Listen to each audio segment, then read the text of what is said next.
नमस्कार दोस्तों, स्वागत है आपका न्यू उत्कर्ष साइंस यूट्यूब चैनल में। सुबह के बजे हुए 11। आज के इस वीडियो में देखने वाले हैं यूपी पीसीएस 2021 के 100 महत्वपूर्ण प्रश्नों का संग्रह। ये एक मॉडल पेपर है, काफ़ी अच्छे प्रश्नों का संग्रह इसमें किया गया है, तो आप लोग इसको अच्छे से देखिए। और जो प्रश्न गलत हो जाते हैं उनको आप एक नोट जरूर कर लीजिएगा, क्योंकि पिछले टेस्टों में कुछ ऐसा देखा गया है कि रिपीटेड प्रश्न भी दिए जाने पर जो पहले टेस्टों में पूछे जा चुके हैं वो भी लोगों के गलत हो रहे हैं। तो मेरी हिदायत आपसे यही है कि जो प्रश्न आपके गलत हो रहे हैं उनको आप नोट जरूर कर लीजिए और उनको अच्छे से आप तैयार कर लीजिए। बाकी मैं बता दूं कि प्रश्नों की संख्या आज के टेस्ट में जो हम देखेंगे तो प्रश्नों की संख्या 100 है, और इसमें जीएस के सभी क्वेश्चन इसमें दिए गए हैं। हिस्ट्री भी है, ज्योग्राफी भी, फिजिक्स भी है, केमिस्ट्री भी है, बायो भी है, सब कुछ है। तो करंट अफेयर भी है, यूपी स्पेशल भी है, सब कुछ है। 100 प्रश्नों का संकलन है।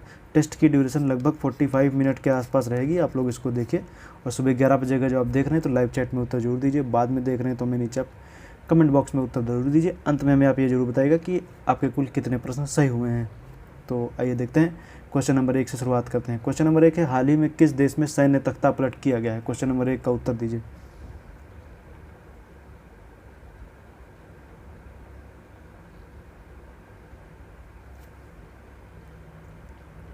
क्वेश्चन नंबर 1 का सी सही है, म्यांमार में। तो अभी आप जान रहे हैं म्यांमार में हाल ही में सैन्य तख्ता पलट हुआ है। इसके ऊपर म्यांमार के तख्ता पलट के ऊपर मैंने एक वीडियो बनाई, आप लोग देख लीजिएगा, करंट अफेयर की प्लेलिस्ट में मिल जाएगी। क्वेश्चन नंबर 2 की तरफ आएंगे। किसी अर्थव्यवस्था में मुद्रास्फीति और बेरोजगारी दोनों उच्च स्तर पर हों तो उसे क्या कहते हैं?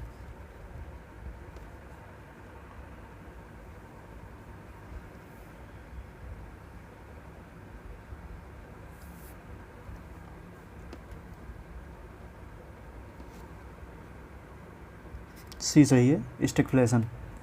क्वेश्चन नंबर 3 की तरफ आएंगे। राष्ट्रीय आय का सामान्य रूप में अर्थ है?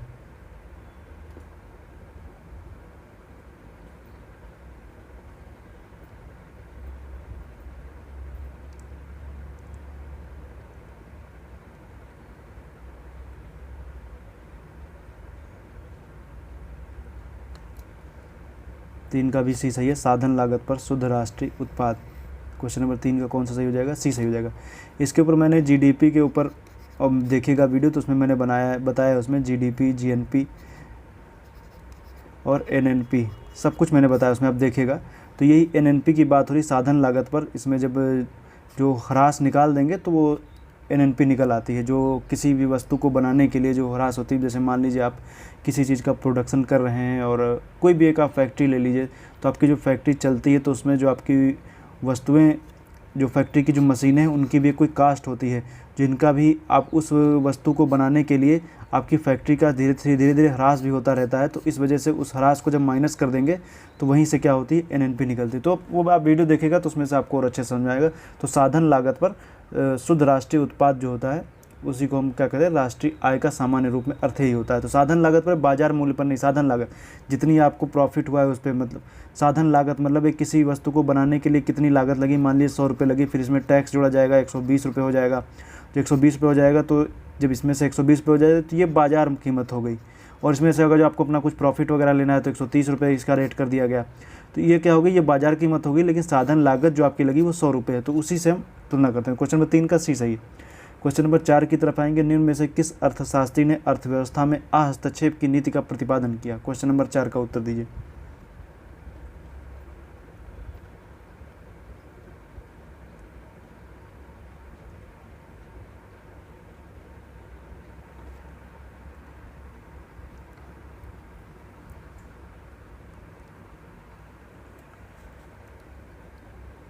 क्वेश्चन नंबर 4 का जब हम देखेंगे तो बी सही है, एडम स्मिथ। क्योंकि बता दें कि इनका मानना था, मान लीजिए जैसे किसी अर्थव्यवस्था में मंदी चल रही है, मंदी का दौर चल रहा है, तो मंदी के दौर से उबरने के लिए क्या किया जाए कि अर्थव्यवस्था को हस्तक्षेप की नीति अपनानी जानी चाहिए, बाज़ार को खुले तरीके से छोड़ देना चाहिए। तो उससे क्या होगा कि बाज़ार में कह सकते हैं मंदी, मतलब कहने का मतलब है सरकारी नीतियों से उसमें हस्तक्षेप की नीति अपनानी चाहिए, उसमें सरकारी नीतियों में हस्तक्षेप नहीं करना चाहिए, जिससे क्या हो, बाज़ार अपने आप पर स्वतः स्फूर्त हो जाए। लेकिन इसके पलट प्रोफेसर कीन्स का मानना था कि जब राजकोषीय अर्थव्यवस्था में जब मंदी का दौर चल रहा हो तो प्रोफेसर कीन्स का मानना था कि सरकार को हस्तक्षेप करना चाहिए और उदार नीतियों का पालन करना चाहिए, जिससे अर्थव्यवस्था में उछाल आ सके। तो क्वेश्चन नंबर 4 का हस्तक्षेप की नीति का जो पालन है वो, मतलब कहने का मतलब जो तर्क दिया है वो 4 का बी सही है, एडम स्मिथ ने दिया। क्वेश्चन नंबर 5 की तरफ आएंगे। निम्न में से कौन आय की असमानताओं को मापता है? क्वेश्चन नंबर 5 का उत्तर दीजिए।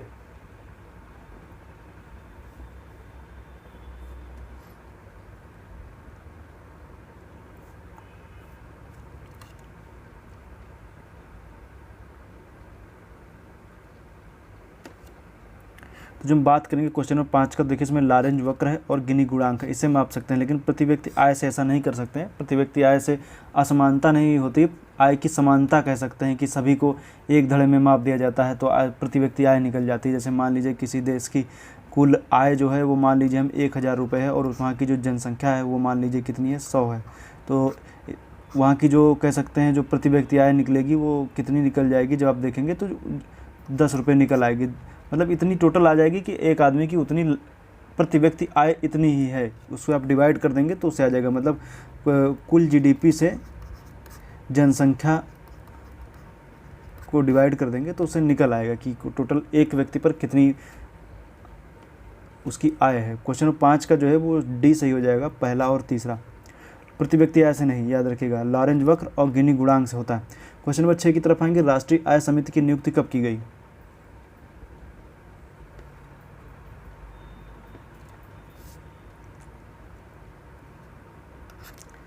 ए सही है, 1949। क्वेश्चन नंबर 7 की तरफ आएंगे, असहयोग आंदोलन के प्रस्ताव को किसने लिखा था?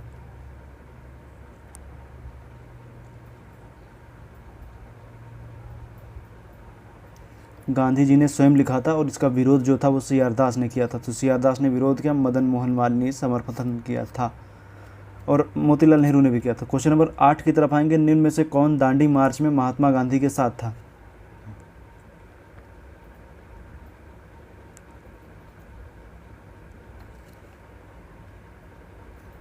8 का बी सही है, वेब मिलर। 9 की तरफ आएंगे, निम्न घटनाओं का सही कालक्रम क्या है?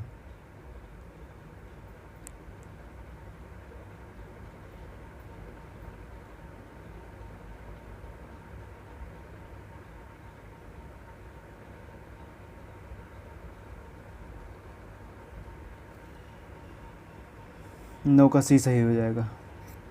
10 की तरफ आएंगे, भारतीय भ्रूण विज्ञान का पिता किसे कहते हैं?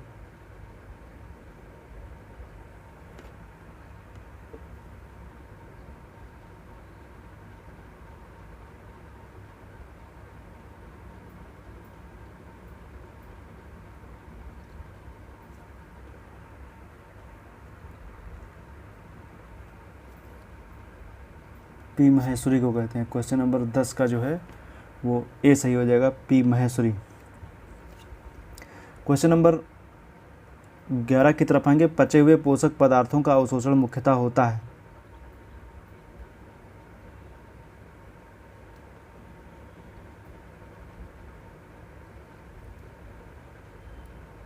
क्योंकि आप जान रहे हैं छोटी आंत में क्या होता है कि यहाँ पर विलाई होते हैं, उंगली नुमा संरचना होती है, विलाई, यहीं से क्या होता है रसांकुर जिनको बोलते हैं, वहीं उनसी से क्या होता है कि पचे हुए भोजन का अवशोषण होता है। ये छोटी आंत में पाए जाते हैं तो इनको बोलते हैं विलाई या रसांकुर। तो इन्हीं से क्या होता है भोजन का अवशोषण होता है। क्वेश्चन नंबर 11 का जो है वो बी सही है, छोटी आंत में। 12 की तरफ आएंगे, कोबाल्ट 60 जो विकिरण चिकित्सा में प्रयुक्त होता है उत्सर्जित करता है, बताइए।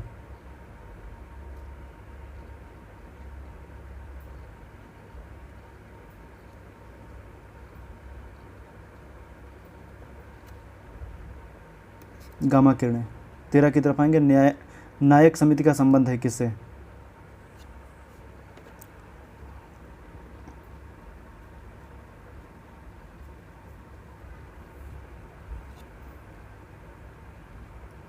लघु उद्योग से, उपयुक्त सभी नहीं है, याद रखिएगा, लघु उद्योग से। 13 का सी।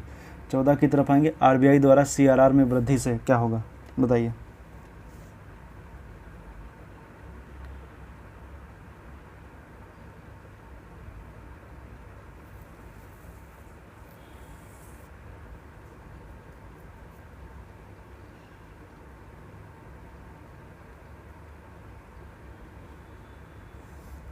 तो सीआरआर का मतलब होता है कैश रिजर्व रेशियो। तो सीआरआर अगर जो मान लीजिए आपके पास 100 रुपये है और आपसे बोल दिया जाए कि आपको खर्चा उतना ही करने में, आपको 20 रुपये अपने पास सेफ़ रखने हैं और 20 रुपये जब अपने पास सेफ़ रखेंगे बाकी के 80 ही आपको खर्च करने हैं। लेकिन अगर जो ये नियम आगे और लगा दिया जाए कि आपको जो खर्च करने हैं वो करने हैं 70 रुपये, 30 आपको सेफ़ रखने हैं, तो अगर जो सीआरआर में वृद्धि हो जाए, मतलब सीआरआर यही कैश रिजर्व रेशियो, आपको रिजर्व रेशियो इतना आपको रखना है। तो जैसे ही CRR में वृद्धि होगी 30 रुपये, तो जो पहले बैंक के पास लोन वगैरह देने के लिए 80 रुपये थे, लेकिन अब उसके पास 70 रुपये ही बचे, क्योंकि 30 उसको अपने पास आरक्षित रखने। अगर जो 80 रखे हुए हैं तो उसको खर्च करने हैं, अब मतलब 80 अगर जो उसके पास सेफ है 80 खर्च करने के लिए, तो 20 रुपये कैश में रखे हुए हैं।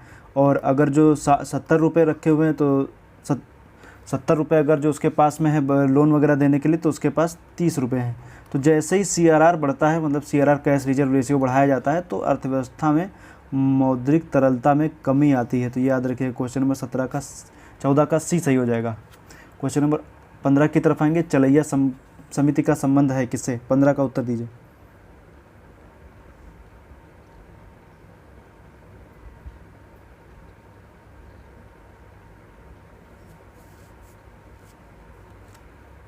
पंद्रह का C सही, प्रत्यक्ष एवं अप्रत्यक्ष कर में सुधार से। 16 की तरफ आएंगे। निम्न में कौन सा कथन सही है? महान हिमालय में लघु हिमालय से कम वर्षा होती है। लघु हिमालय में पर्यावरणीय अवनयन की मात्रा महान हिमालय से अधिक है, बताइए।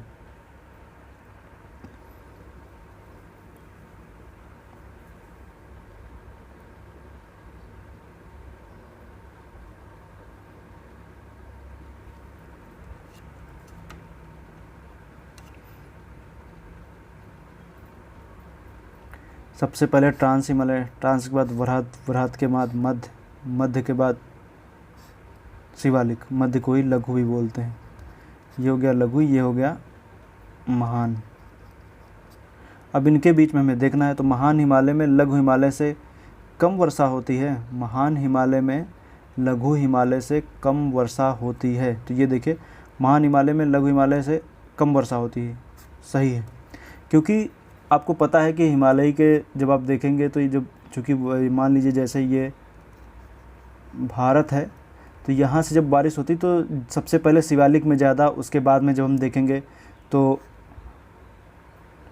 लघु में कम, उसके बाद में मतलब उसके बाद में जब हम देखेंगे तो वराहद में उससे कम, उसके बाद उससे कम। तो सबसे ज़्यादा शिवालिक किस तरह से बारिश होती तो देखेंगे तो महान हिमालय में लघु हिमालय से कम वर्षा होती है। तो महान हिमालय में लघु हिमालय से कम वर्षा होती है, क्योंकि सही है, लघु हिमालय में ज़्यादा होती है। दूसरा है, लघु हिमालय में पर्यावरणीय अवनयन की मात्रा महान हिमालय से अधिक है। तो देखिए इसमें क्या करें, लघु हिमालय में पर्यावरणीय अवनयन की मात्रा महान हिमालय से अधिक है।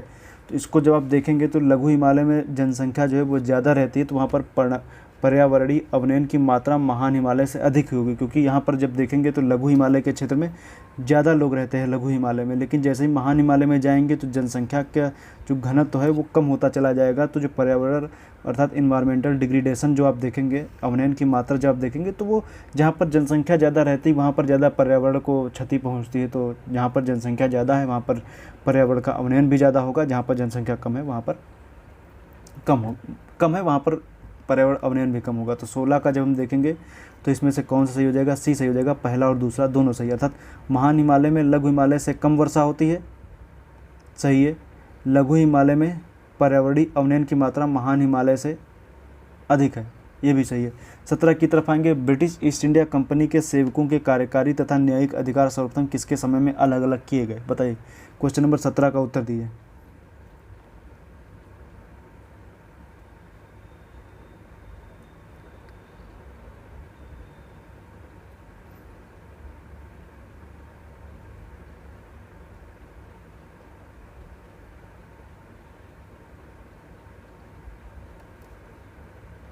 B, Cornwallis.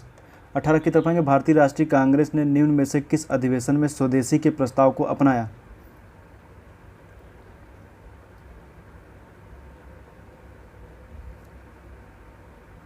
अठारह का C सही है, बनारस अधिवेशन। अप्रैल 1919 में स्थापित इंडियन होम रूल लीग का प्रथम अध्यक्ष कौन था?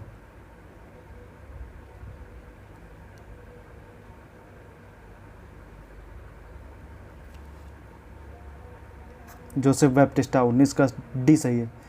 मैत्राणी संहिता का संबंध किससे है? क्वेश्चन नंबर 20 का उत्तर दिए। अभी देखिए कल के टेस्ट में ये थे क्वेश्चन।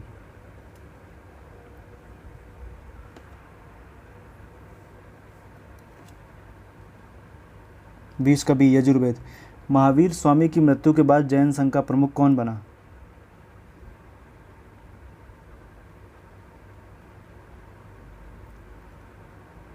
21 का सी सुधर्मा। 22 की तरफ आएंगे, टिन खनन क्षेत्र बंका किस देश में स्थित है?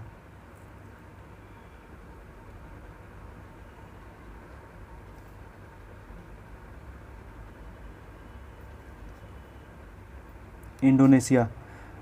कौन सुमेलित है आपको बताना है, कोयला खनन क्षेत्र दिया हुआ है और दूसरे देश दिया हुआ है, बताना कौन सुमेलित है। करागांडा बेसिन तुर्कमेनिस्तान, ऊपरी साइलेसिया पोलैंड।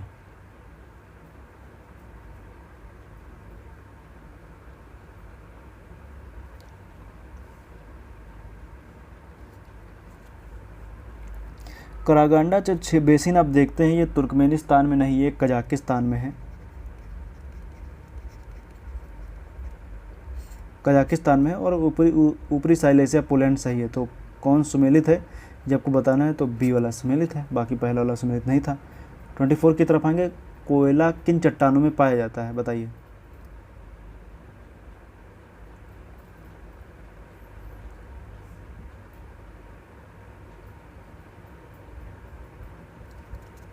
आपको पता है कोयला जो होता है वो रूपांतरित चट्टानों में पाया जाता है, और वो ऑप्शन में है नहीं, तो इनमें से कोई नहीं हो जाएगा, 24 का डी। 25 की तरफ आएंगे, निम्न में से कौन सा प्राकृतिक संसाधन लोगों को ज़्यादा आजीविका प्रदान कर रहा है?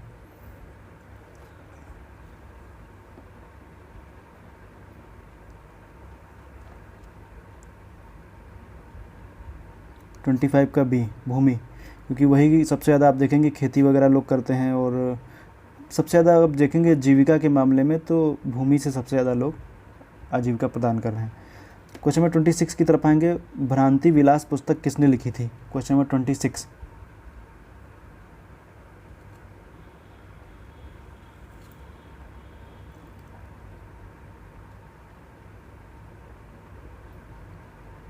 ट्वेंटी सिक्स का डी ईश्वर चंद्र विद्यासागर। 27 की तरफ आएंगे, गांधी बनाम लेनिन पुस्तक किसने लिखी थी?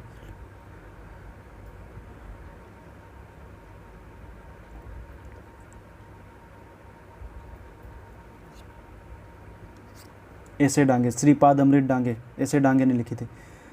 28 की तरफ आएंगे, निम्न घटनाओं का सही कालानुक्रम क्या होगा? गांधी इरविन समझौता, कांग्रेस का कराची अधिवेशन, पूना समझौता, बताइए।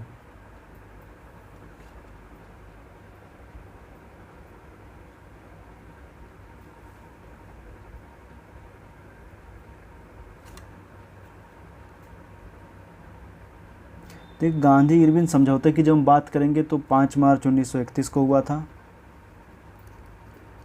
अगर जो कांग्रेस का कराची अधिवेशन की बात करेंगे तो दिसंबर 1931 में हुआ था। अगर जो हम बात करेंगे पूना समझौता की तो ये हुआ था अगस्त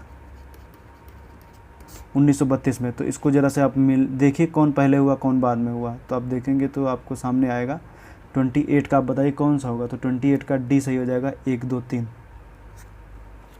29 की तरफ आएंगे, विश्व बैंक ने भारत के सूक्ष्म लघु और मध्यम उद्यम MSME क्षेत्र को प्रोत्साहन देने हेतु कितने करोड़ डॉलर की सहायता कार्यक्रम को स्वीकृति दी है?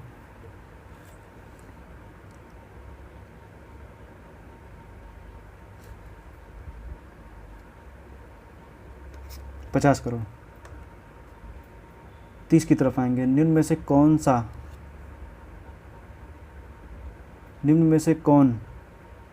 कौन सा पंचायती राज के अर्थ को सर्वोत्तम व्याख्या करता है? तो पंचायती राज के अर्थ की सर्वोत्तम व्याख्या करता है, तो बताइए इनमें से कौन सा होगा। पहला दिया हुआ है अधिक वित्तीय शक्तियों का प्रयोग, दूसरा है लोकतांत्रिक विकेंद्रीकरण, तीसरा है प्रशासनिक विकेंद्रीकरण, चौथा है सामुदायिक विकास योजनाओं में पंचायतों की सक्रिय भागीदारी।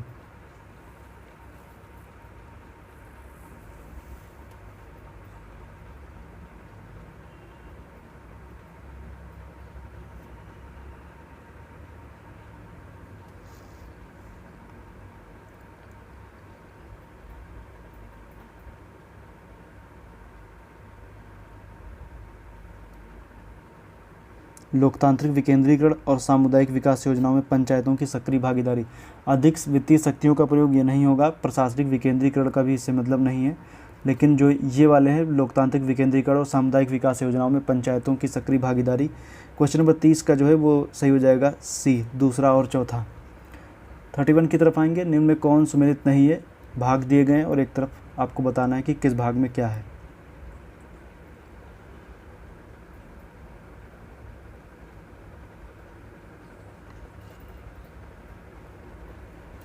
संघ राज्य क्षेत्रों के मध्य संबंध भाग 12 नहीं भाग 11 है। 31 का डी सही है। 32 की तरफ आएंगे, पंचायत राज से संबंधित समितियों का सही कालक्रम बताइए।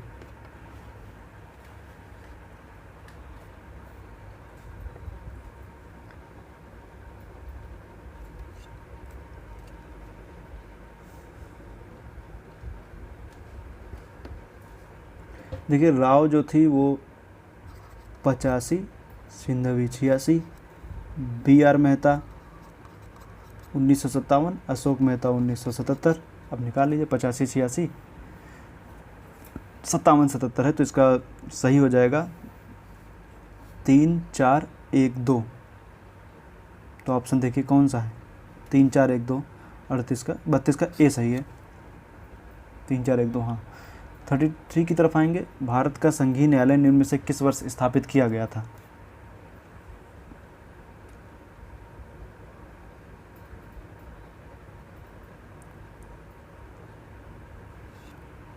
उन्नीस सौ 1935 के अधिनियम के तहत 1937 में स्थापित किया गया था।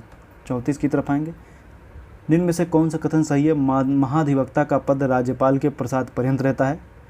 दूसरा, राज्यपाल प्रधानमंत्री से राज्य में संवैधानिक आपातकाल की सिफारिश कर सकता है।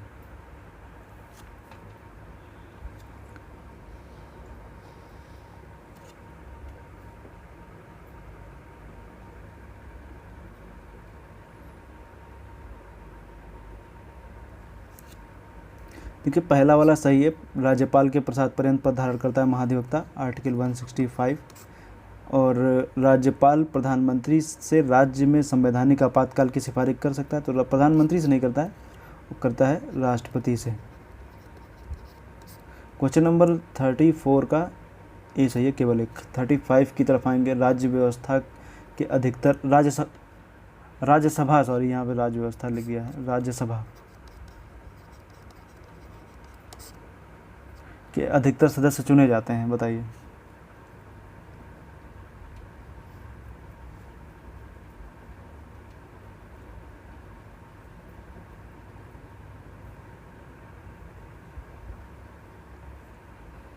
तो राज्यसभा के अधिकतर सदस्य चुने जाते हैं राज्यों की विधानसभाओं द्वारा। क्वेश्चन नंबर 35 का बी सही है, राज्यों की विधानसभाओं द्वारा।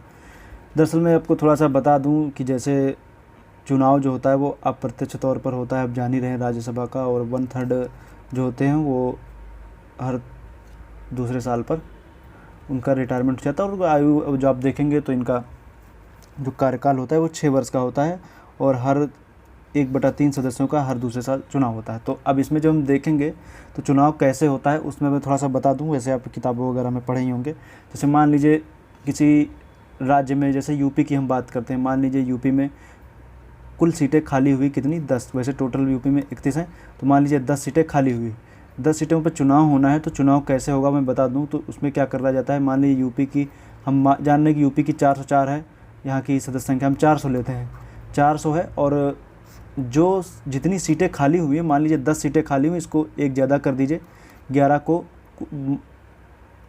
डिवाइड कर दीजिए, आएगा लगभग 41 सीटों के आसपास आ जाएगा। तो अर्थात एक सीट के चुनाव के लिए 41 विधायकों का समर्थन प्राप्त होना चाहिए, वोट वो देंगे तो एक सीट के लिए चुनाव होगा। इसी तरीके से होता है, मतलब अर्थात जिसके पास जितना बहुमत होता है वही उतनी राज्यसभा सदस्यों को भेज सकता है, आप जान ही रहे। तो 41 सीटों पर क्या होता है, 41 विधायक जो हैं वो एक सीट पे चुनाव लड़ेंगे। अगर जो यही 5 सीटें खाली हैं, राज्यसभा की 5 सीटें खाली हैं किसी राज्य में, तो उसमें तब टोटल विधानसभा के सदस्यों को 5 से डिवाइड कर देंगे, तो एक सीट के लिए उतने विधायक क्या करेंगे, वोट वगैरह देंगे। तो अब जान ही रहे हैं, जितना होता है उससे एक थोड़ा बढ़ा करके कर देते हैं, 6 से कर देंगे तो वही आ जाएगा। तो क्वेश्चन नंबर 35 का जो है वो बी सही है, राज्यों की विधानसभाओं द्वारा। और बाकी के आप जान ही रहे हैं कि राष्ट्रपति मनोनीत भी करते हैं। नेक्स्ट है 36, भारत में उपराष्ट्रपति के निर्वाचन संबंधी विवाद को कौन तय करता है।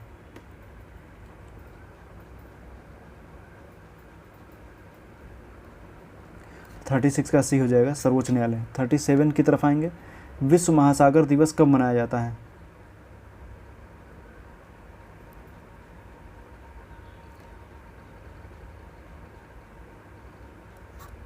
8 जून, अभी देखिए हाल ही मनाया गया था।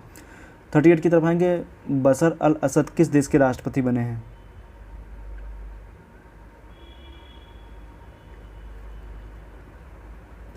Syria.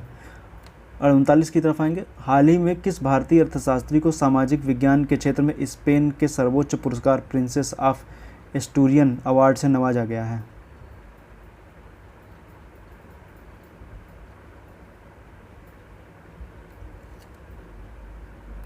Amartya Sen.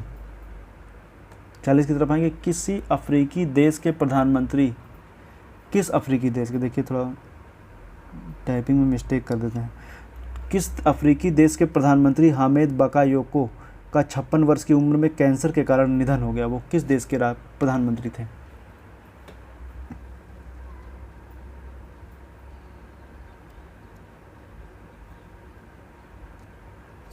Ivory coast. 40 का भी सही है।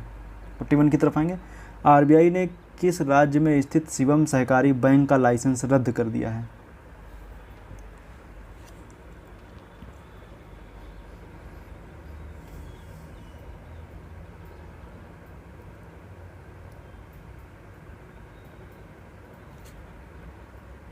महाराष्ट्र, क्योंकि इनके पास पर्याप्त पूंजी नहीं थी, इसलिए इसको लाइसेंस रद्द कर दिया गया। केंद्रीय बजट 2020-21 में भारत में कहाँ यूनिवर्सिटी बनाने का ऐलान किया गया है?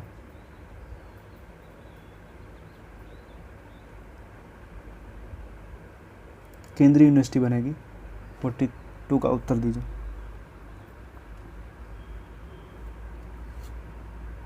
लेह।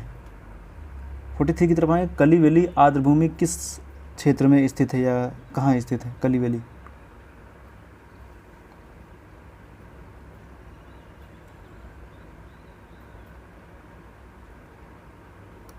तमिलनाडु।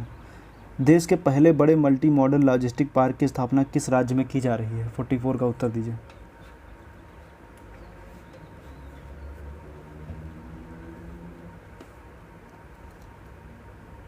गुजरात।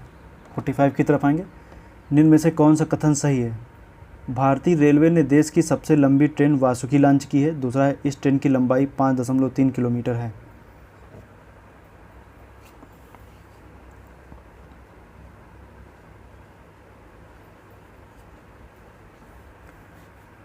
देखिए, वासुकी लॉन्च तो की, लेकिन इसकी लंबाई 5.3 नहीं है, 3.5 है। क्वेश्चन नंबर 5 का जो है वो ए सही हो जाएगा, केवल एक। 46 की तरफ, भारतीय मूल की अमेरिकी उपराष्ट्रपति कमला हैरिस भारत के किस राज्य से संबंधित हैं?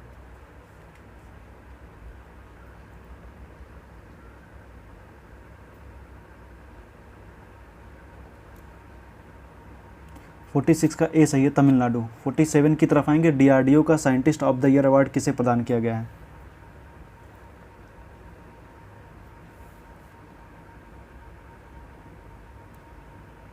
सी हेमंत पांडे। 48 की तरफ आएंगे, 2011 की जनगणना के अनुसार भारत में पुरुष साक्षरता कितने प्रतिशत है?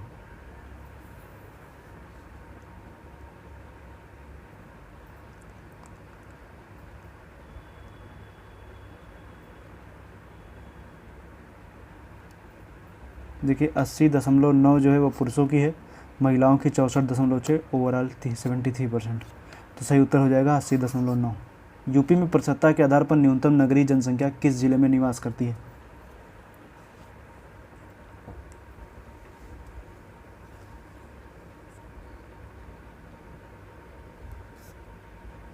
श्रावस्ती। 50 की तरफ आएंगे, निम्न में से किस संघ के सभी जीव समुद्र में पाए जाते हैं?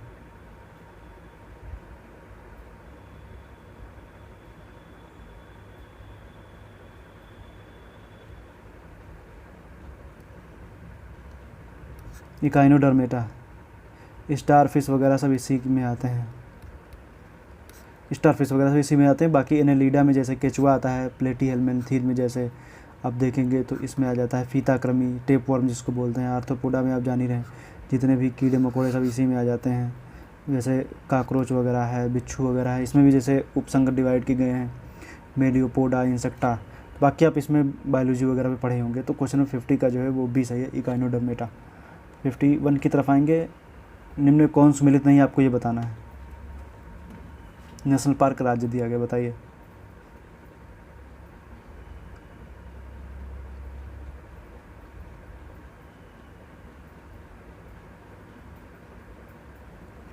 देखिए, खीर गंगा कर्नाटक में ना होकर के हिमाचल प्रदेश में है, और ये डी वाला ऑप्शन सही हो जाएगा। बाकी जैसे सभी सुमेलित हैं, यही सुमेलित नहीं था।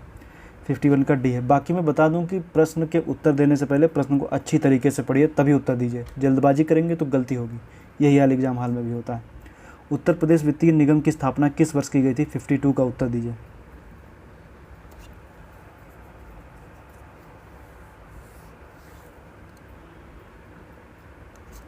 1954। उदयपुर की संधि किस वर्ष हुई?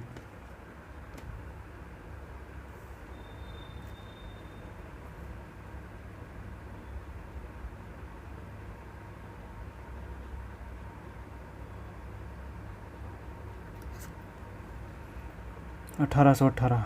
निम्न में कौन सुमेलित है बताना है आपको, बताइए।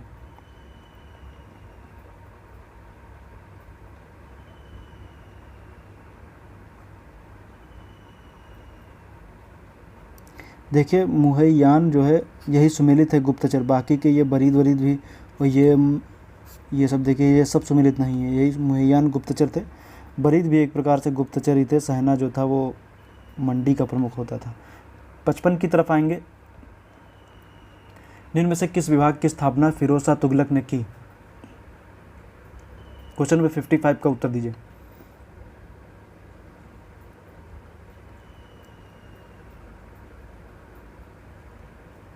सभी की किया था। दीवाने खैरात, दीवाने बंदगान, दारुल सफ़ा सबका। 56 की तरफ आएंगे। तरन तारण नामक नगर की स्थापना करने वाले सिख गुरु कौन थे? 56 का उत्तर दीजिए।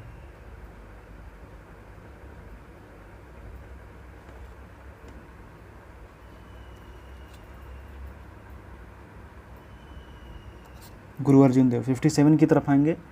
पुष्टि मार्ग के दर्शन का प्रारंभ किसके द्वारा किया गया?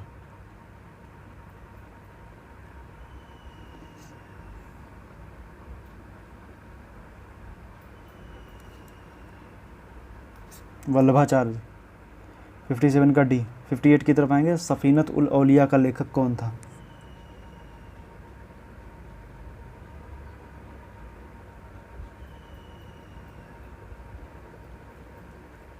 दारा सिकोह।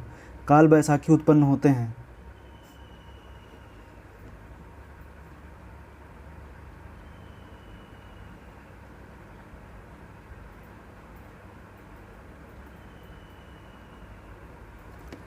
ग्रीष्म ऋतु में। जब बंगाल के साइड में जब आप देखेंगे यहाँ पे, तो यहाँ पर काल बैसाखी बोलते हैं। दरअसल कह सकते हैं प्री मानसून के टाइम पे जो हल्की फुल्की बारिश वगैरह होती है, खूब गर्मी चलती है, लू वगैरह भी चलती, तो उसी को काल बैसाखी के नाम जानते हैं। 59 का जो है वो बी सही है, ग्रीष्म ऋतु में। 59 के बाद हम 60 नंबर क्वेश्चन की तरफ आएंगे। जड़ों द्वारा जल का अवशोषण बढ़ता है जब?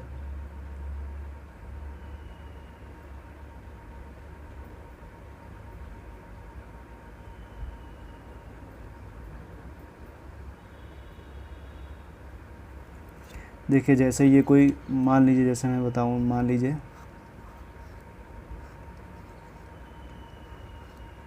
ये कोई, मान लीजिए क्या है, ये पेड़ है,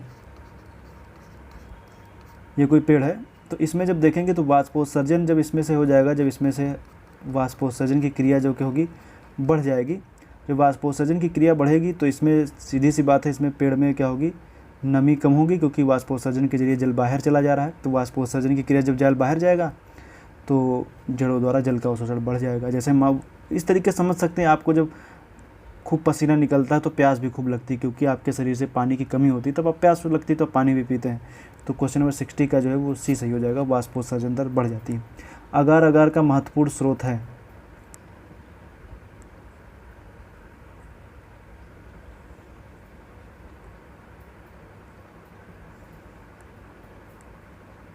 सिक्सटी वन का ए सही है, लाल सेवाल। अगार अगार का प्रयोग चॉकलेट वगैरह बनाने में और केक वगैरह बनाने में, इन सब में प्रयोग किया जाता है। 61 का ए सही है। 62 की तरफ आएंगे। यकृत में यूरिया का संश्लेषण होता है किसके द्वारा?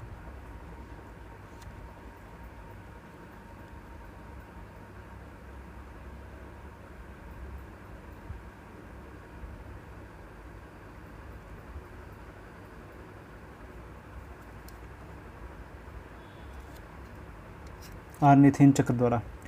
मनुष्य की खोपड़ी में कुल कितनी हड्डियां होती हैं?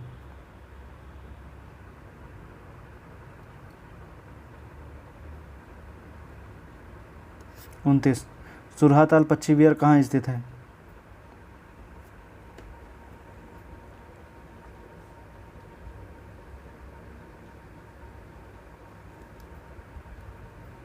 बलिया। 65 की तरफ आएंगे। एक लिफ्ट में किसी व्यक्ति का प्रत्यक्ष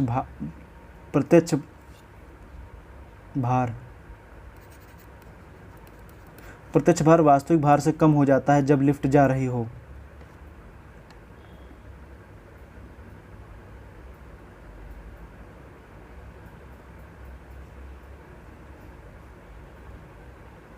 त्वरण के साथ नीचे। 4 जून 2021 को वित्त वर्ष 2021-22 के लिए जारी मौद्रिक नीति के संदर्भ में सही नहीं है। क्या सही नहीं, बताइए।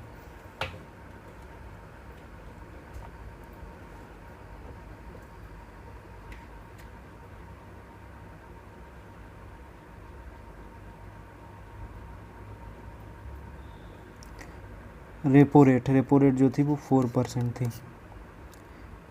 67 की तरफ आएंगे। इंडियन प्रीमियर लीग के शेष बचे मैच कहाँ खेले जाएंगे?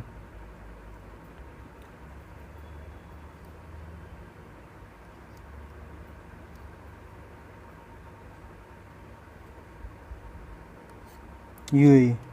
68 की तरफ आएंगे। हाल ही में चीन ने 3 चाइल्ड पॉलिसी लागू किया है। चीन ने 2 चाइल्ड पॉलिसी कब लागू की थी?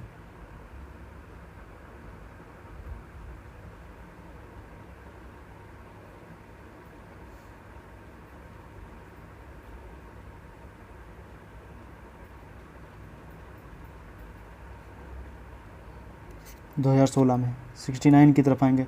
चिपको आंदोलन की शुरुआत कब हुई थी? –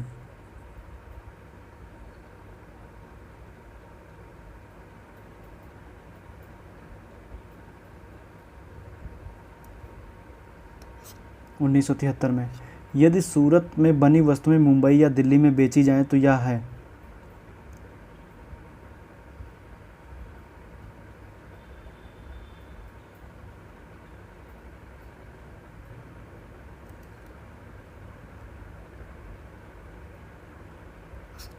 प्रादेशिक व्यापार। 70 का ए।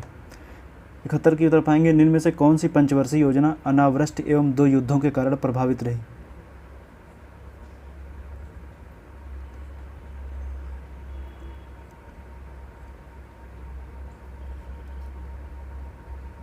तृतीय। पूर्ववर्ती योजना आयोग का गठन निम्न में से किसकी अनुशंसा पर हुआ था?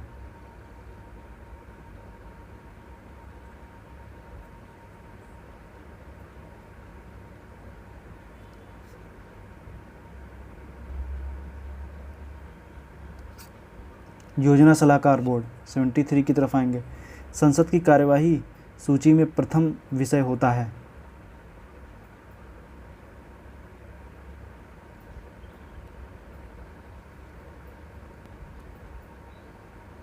प्रश्नकाल। निम्न में से कौन सा कथन सही? हर्षवर्धन ने किसी नवीन शासन प्रणाली को जन्म नहीं दिया। हर्षवर्धन ने गुप्त शासन प्रणाली को कुछ संशोधनों के साथ अपनाया। –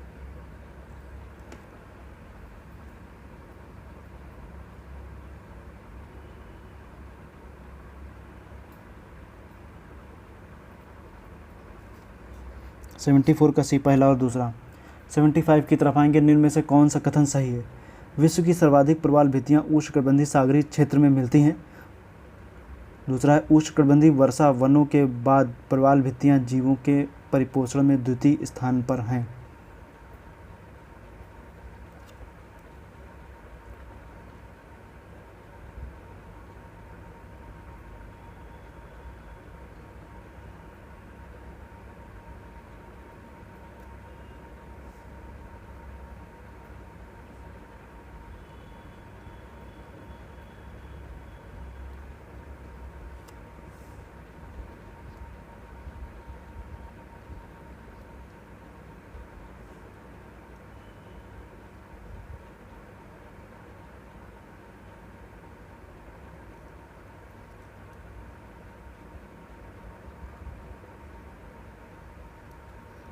जब आप देखेंगे तो विषुवत रेखी क्षेत्र के आसपास के क्षेत्रों में जब आप देखेंगे, ये वाला क्षेत्र जब देख लीजिए, ऐसे मैप बन नहीं रहा है क्योंकि ऐसे पेन से बनाना संभव नहीं है। वाइट बोर्ड होता तो अच्छे से बन जाता। तो दरअसल देखेंगे तो विश्व में सर्वाधिक प्रवाल भित्तियाँ उष्णकटिबंधीय सागरीय क्षेत्र में मिलती हैं। तो ये सही है। जैसे अब इसमें इस तरीके से समझेंगे तो थोड़ा और अच्छे समझ में आ जाएगा। हम आपको बताते हैं अभी।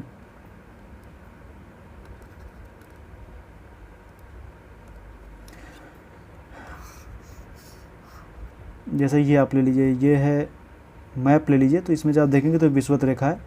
ऊपर की तरफ जब देखेंगे तो आपको कर्क रेखा दिखेगी, नीचे से की तरफ देखेंगे तो मकर रेखा दिखेगी। तो इसी के बीच में जब आप देखेंगे तो सबसे ज़्यादा यहाँ पर प्रवाल भित्तियाँ पाई जाती हैं। ऐसा नहीं कि यहीं पाई जाती हैं, थोड़ा बहुत ऊपर भी पाई जाती हैं।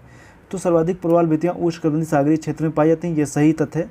दूसरा, उष्णकटिबंधीय वर्षा वनों के बाद प्रवाल भित्तियाँ जीवों का परिपोषण में द्वितीय स्थान पर है, ये गलत है, क्योंकि फर्स्ट स्थान पर हैं, पहले नंबर पर आते हैं, क्योंकि इनकी एक तो संख्या ज़्यादा है और जीवों की विविधता भी ज़्यादा है। तो ये क्वेश्चन नंबर 75 का जो है वो ए सही हो जाएगा। केवल एक पहले नंबर पर जब हम देखेंगे तो प्रवाल भित्तियाँ ही आती हैं, दूसरे नंबर पर वर्षा वन आएंगे। 76 की तरफ आएंगे, स्पॉन्जी रोग संबंधित है।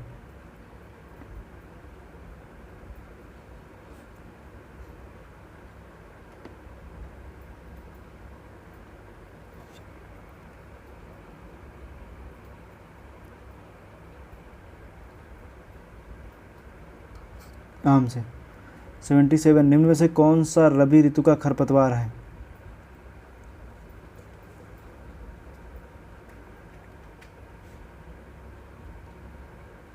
बी प्याजी। 78, पूवन नरेंद्र हरी छाल किसकी प्रमुख किस्में हैं?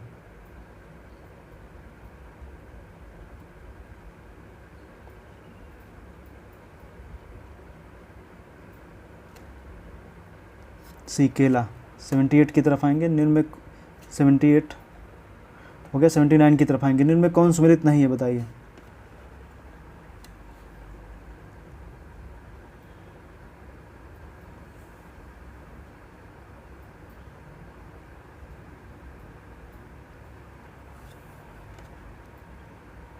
कैरोटीन नहीं होता है, वो होता है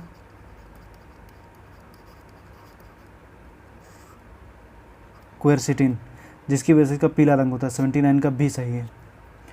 80 की तरफ आएंगे, निम्न में कौन सुमेलित नहीं है, बताइए।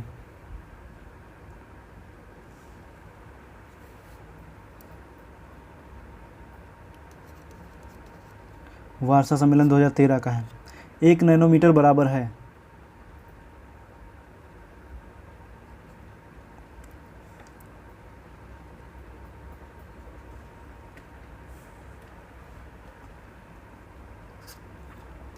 (10⁻⁹ मीटर। 82 की तरफ आएंगे, भारहीनता की अवस्था में एक मोमबत्ती की ज्वाला का आकार हो जाएगा।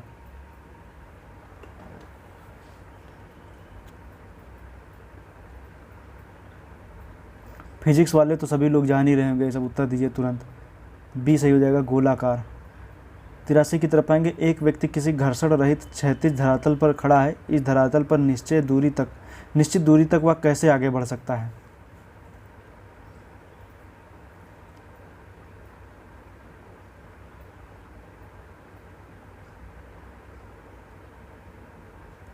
देखिए, दौड़ तो सकते नहीं हैं, घर्षण रहित है, कूद भी नहीं सकते हैं, घर्षण रहित है, लुढ़क सकते हैं। 83 का सी सही हो जाएगा, लुढ़क कर।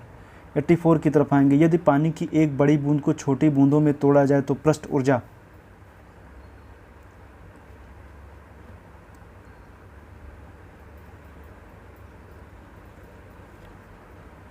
बड़ी बूंद है, उसको छोटी छोटी बूंदों में तोड़ देंगे तो पृष्ठ ऊर्जा जो होती है वो बढ़ जाएगी। 84 का ए सही हो जाएगा, 84 का ए। लेकिन अभी इन छोटी छोटी बूंदों को एक बड़ी बूंद बना दी जाए तो पृष्ठ ऊर्जा घट जाएगी।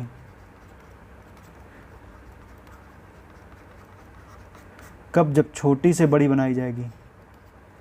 85 की तरफ आएंगे, निम्न में से किस विकिरण में ऊर्जा प्रति क्वांटम सर्वाधिक होगी?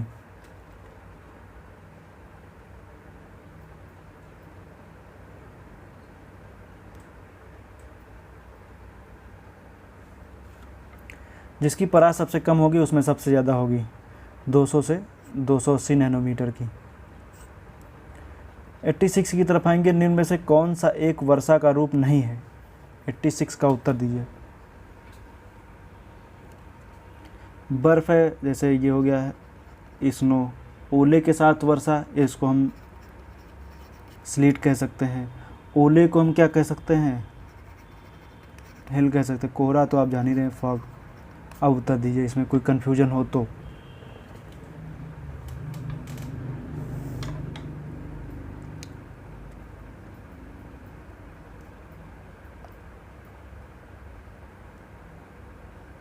एट्टी सिक्स का जो है वो डी सही हो जाएगा, कोहरा। कोहरा वर्षा का रूप नहीं होता है।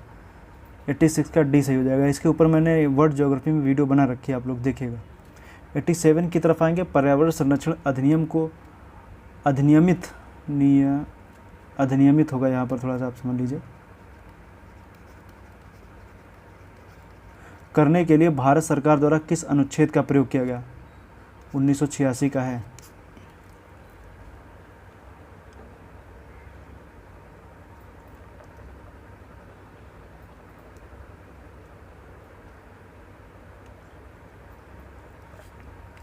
एट्टी सेवन का बी सही हो जाएगा। 253, आपको लग रहा हो 41 है, लेकिन ऐसा नहीं है।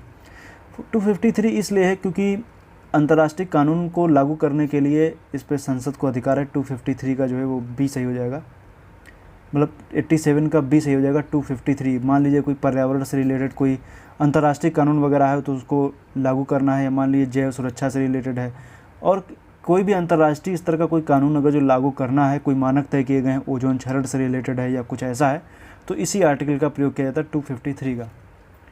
88 की तरफ आएंगे। पृथ्वी की सबसे आंतरिक परत बनी होती है?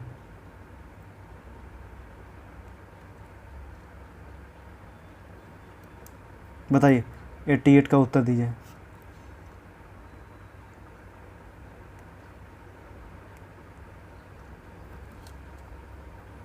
आप जान रहे हैं, सियाल, सीमा, निफे। सियाल, सीमा, निफे आंतरिक बनी होती है। निकिल और फेरस, फेरस मतलब लोहा, डी सही हो जाएगा। 89 की तरफ आएंगे। असहयोग आंदोलन के दौरान आंध्र प्रदेश के गुंटूर जिले में निम्न में से कौन सा आदिवासी आंदोलन प्रारंभ हुआ? आज थोड़ा टेस्ट की ड्यूरेशन थोड़ी ज़्यादा बढ़ रही है। 89 का उत्तर दीजिए। बी, चेचू आंदोलन। 90 की तरफ आएंगे। निम्न में से किसने 1920 में ILO में एटक का प्रतिनिधित्व किया था?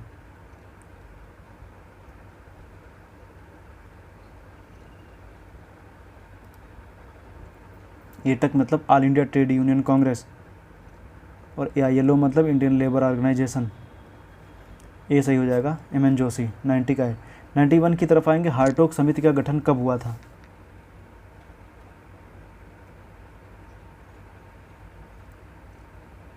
1929। 92 की तरफ आएंगे। बीजापुर के किस सुल्तान ने फारसी के स्थान पर हिंदवी अर्थात दक्कनी उर्दू को अपनी राजभाषा बनाया? 92 का उत्तर दीजिए।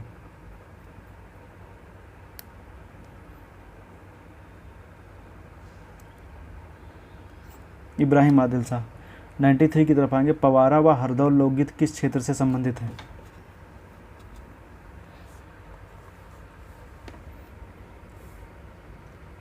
बुंदेलखंड। 94 की तरफ आएंगे। निम्न में से किस ज्वालामुखी में विस्फोटकता सर्वाधिक होगी?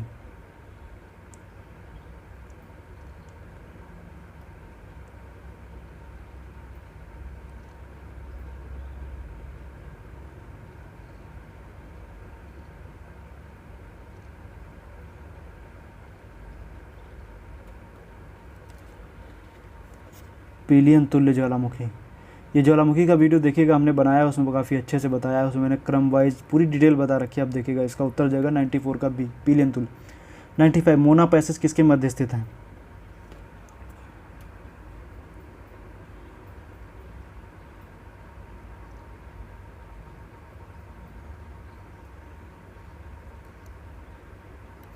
Dominican Republic, Puerto Rico. इन दोनों आप सुन रहे हैं, एंटीगुआ की खूब चर्चा हो रही है। एंटीगुआ हो गया और डोमिनिका की चर्चा हो रही थी, खासकर मेहुल चौकसी को लेकर के। कहते हैं एंटीगुआ में फंसा हुआ था, मतलब वहीं पर छिपा हुआ था, बाकी आगे चल के डोमिनिका जाता है।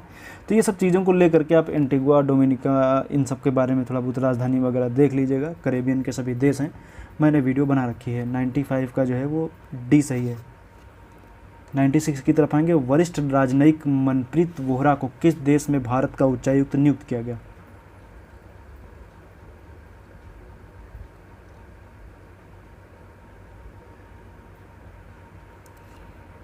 ऑस्ट्रेलिया। उच्च श्रेणी के मांसाहारी शुद्ध उत्पादकता का ग्रहण करते हैं।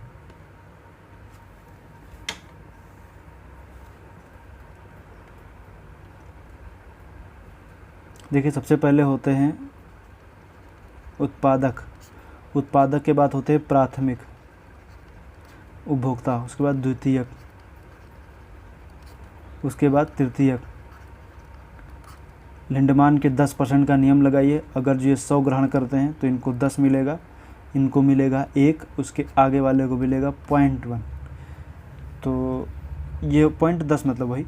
तो इसमें आप जब देखेंगे तो उच्च श्रेणी के मांसाहारी मतलब तृतीयक उपभोक्ता की बात की जा रही है, तृतीयक उपभोक्ता की। तो तृतीयक उपभोक्ता को क्या मिलेगा?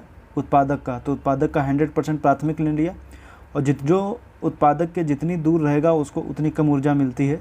तो इसमें जब हम देखेंगे तो मांसाहारी शुद्ध उत्पादकता का ग्रहण करते हैं न्यूनतम अंश। कौन सा सही हो जाएगा? न्यूनतम अंश। 97 का बी सही है। 98 निम्न में से किस गुप्त शासक ने हुड़ों पर विजय प्राप्त की?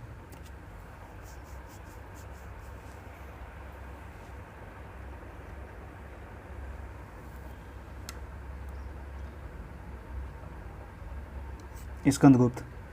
99 चेसापी की खाड़ी स्थित है कहाँ?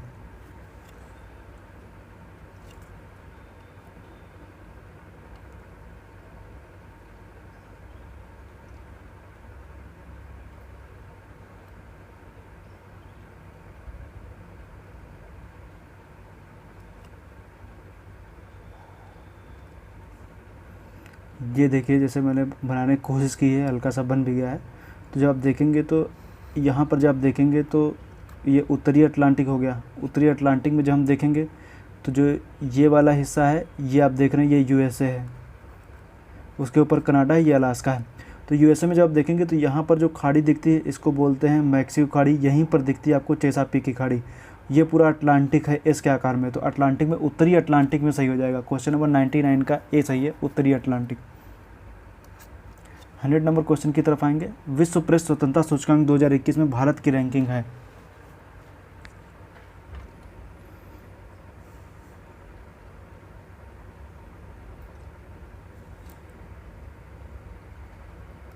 142, पहले पे नॉर्वे। 101 दुस्तलिक टू युद्धाभ्यास किन दो देशों के मध्य आयोजित हुआ है? 101 का उत्तर दीजिए।